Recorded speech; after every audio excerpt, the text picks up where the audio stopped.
It's May 23rd. Today's quote is entitled Knowledge Through Mercy.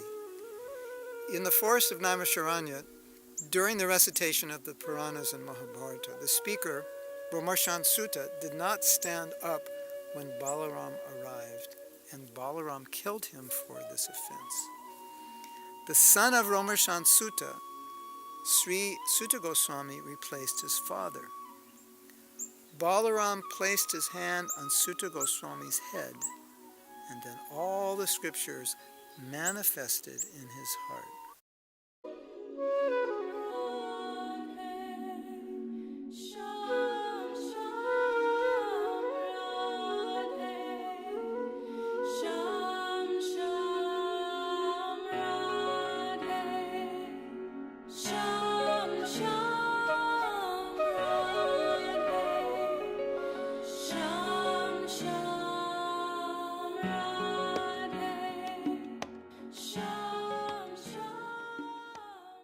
Isn't that interesting?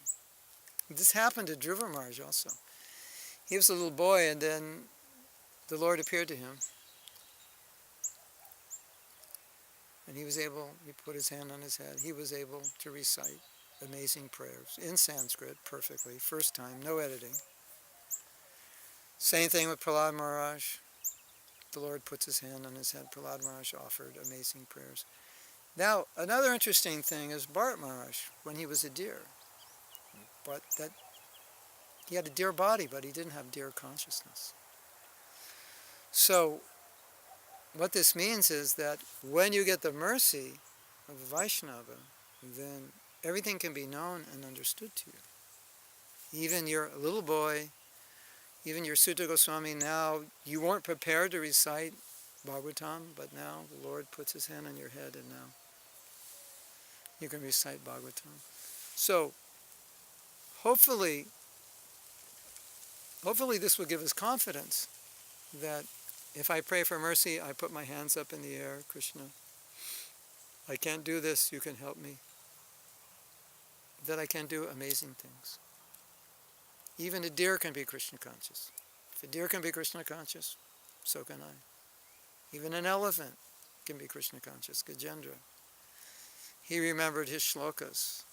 The body wasn't an impediment. So, anything's possible. And I want to read you something.